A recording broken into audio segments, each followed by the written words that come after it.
Naman namin na may pangarap pa si Madam. Kaya sino ba naman kami para hindi to pa rin yun? Mapansin nyo yung hair ni Madam, wala ng pag-asa yun, pero nabigyan pa namin ng pag-asa. Kaya kung gusto mo matutunan ng step-by-step procedure na ginawa namin, just keep on watching dahil tuturo ko sa inyo lahat ng tips and technique and procedure kung paano namin inanalyze yung buhok ni Madam. Kung hindi nyo po alam, ang hair status po ni Madam ay meron po siyang natural curl. Natural curl na siya, tapos nagpakulot pa siya. Sa sobrang stress nga ni Madam sa kanyang hair, pati ang kanyang asawa ay apektado na. Kung hindi nyo po alam, ang asawa po ni Madam ang nagpag-book ng schedule sa amin. Dahil sobrang ganit at sobrang buhaghag na nga daw ng hair ng kanyang asawa. Wala nga po palang kaalam-alam dyan si Madam na ipapariban siya ngayong araw. Dahil nga daw si Sir, ang kanyang asawa, ay palaging napapanood ang aming mga tutorial videos. Dahil na nga rin pala napanood ni Sir ang Tres Marias na trending videos namin. Doon niya napansin na parang meron pang pag-asa ang hair ng kanyang asawa. Kaya naman kahit mukhang nakakapagod talagang gawin yung hair ni Madam, ay tinanggap namin siya ng taus-puso. Ito na nga't binabara na namin siya ng rebonding cream number 1 ng DNVitables. Tandaan nyo, pag magbababad kayo ng gamot ng rebonding cream number 1, half inch away from the scalp. At nagbababad nga po pala kami sa hair ng mga client namin, usually 2 to 3 hours, depende po sa hair strand ng mga clients. Especially pagkakulot, hindi po muna namin binabanlawan ang hair ng mga client namin the moment na hindi pa nag-straight or hindi pa nagpa-flatten. Kaya naman nagre-reapplication kami usually after 30 minutes to 45 minutes. Nagre-reapplication kami ng gamot to make it sure na may nagbabago na sa hair strand ni client. Through reapplication, makikita nyo yung transition kung nag-i-straighten na ba or nagpa-flatten na. Maganda kasi pag nagre-reapplication ka nyo ng gamot,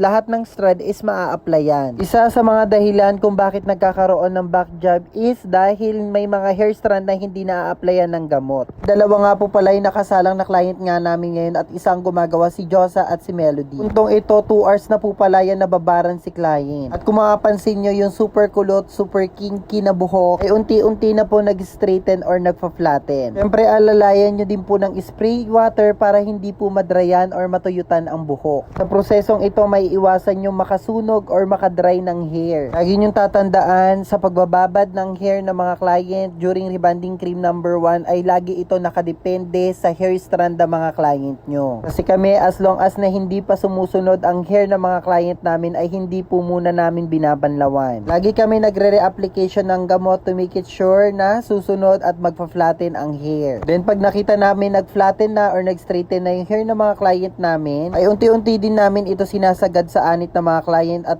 we make it sure na nag-spray water din kami para hindi makalbo or mapanot yung mga client namin. Since sagad nga sa anit ang pagkakakulot din ni client, kaya mas maganda din kung isasagad natin sa anit yung gamot. Kaya nga nang sabi ko, mag-spray water tayo sa anit na client the moment na isasagad natin yung gamot para hindi tayo makakalbo or makapanot ng mga client. Ganito lang naman po kami kasimple mag-apply ng gamot at ganito din kami mag-massage ng hair. Kaya naman during application pa lang po ng rebonding cream number 1 ay makikita po natin kung nagpa-flatten ba or nag-straighten na yung hair ng mga client natin. Kaya naman nung nakita namin nag-straighten na or yung flatten na yung hair ni client, lawan na rin namin yung hair niya at ito ang naging result after wash ng rebonding cream number 1. Mapapansin nyo na wala na yung sobrang buhaghag na hair ni client at unti-unti na siya nag-flatten. Syempre kailangan pa natin yung planchahin bago tayo mag-proceed sa next procedure. Mas maganda din kung maninipis ang section ninyo sa pagpaplansya. Usually ang ginagamit naming hair iron pag makapal at super kulot ang mga hair ng client namin is MAC hair iron na kulay black. Mapapansin nyo ay napakaganda na naging resulta ng hair ng client namin after hair iron pa lang po yan ng rebonding cream number 1. Kaya naman yung matapos namin planchahin si client, akala ni client ay tapos na ang laban. Pero syempre hindi po doon natatapos ang labon dahil mayroon pa po tayong ilalagay. Kung mapapansin nyo, napaka-shiny and bouncy ng hair ni Madam. Yung tipong pang Lion King yung hair ni Madam kanina, ngayon pang commercial na. Kaya naman after namin siya i-hair iron na rebonding cream number 1, nag-proceed na kami sa pag-a-apply ng Miracle Treatment. Bali gumagamit nga po pala kami ng DNVitables Hair Recovery Miracle Treatment. Yan nga pala yung gamot na ginagamit namin para ma-repair or ma-recover yung mga damages ng hair. Especially pag nakasunog or na-overluto natin yung hair ng mga client natin, ito ang best solution. Sa pag-a-apply nga po pala niya, mas maganda kung mag-a-apply po kayo sa open area. Bawal po siya i-apply sa closed door or sa indoor. Mas maganda kung sa open space kung saan makakasingaw yung gamot. Mas maganda rin po kung tatapat kayo sa electric fan or itatapat natin sa electric fan si client. Kaya naman after natin siya applyan ng Miracle Treatment treatment ng The Unbeatables ay kinover na din kagad natin ang kanyang hair. Usually, ang pagbababad ng miracle treatment sa hair ng client namin is 30 minutes up to 1 hour. Kaya naman after 30 minutes to 1 hour na babara, nag-proceed na kami sa pag-blow dry. Yes, tama po kayo sa narinig nyo, blow dry na po kagad. Hindi na po natin binabanlawan ang miracle treatment. Blow dry pa lang po ng miracle treatment or ng ating Brazilian treatment ay makikita na po natin kung magkakaroon ba tayo ng back job or kung good job. Kaya naman after namin babarin yung hair ni client ay nagdiretso na kami sa pag-blow dry. Sa pag-blow dry naman po pala ay wala naman pong required heat. Syempre mas mainit, mas mabilis matuyo. Kaya naman na habang binoblow dry pa lang yung hair ng mga client natin, lalo na pagkasunog ay makikita nyo na kagad kung na-repair ba siya or na-recover or damage pa rin. Pero sa punktong to, yung status ng hair ni madam ay mukha na siyang pinlansya. Kaya naman after namin siya i-blow dry ng 100% ay nagdiretso na kami sa pagpaplansya. Bali gumamit nga din po pala kami dyan ng MAC Hair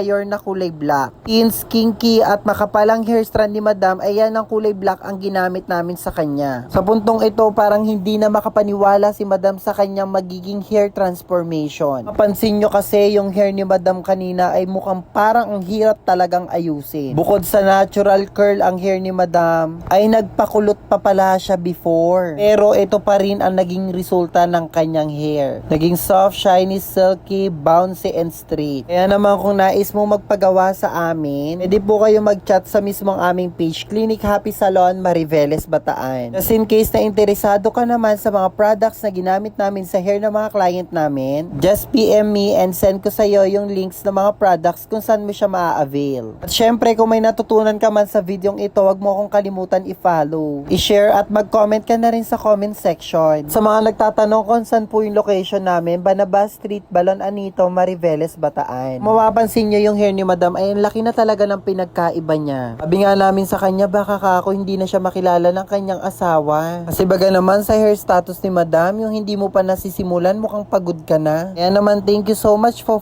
trusting.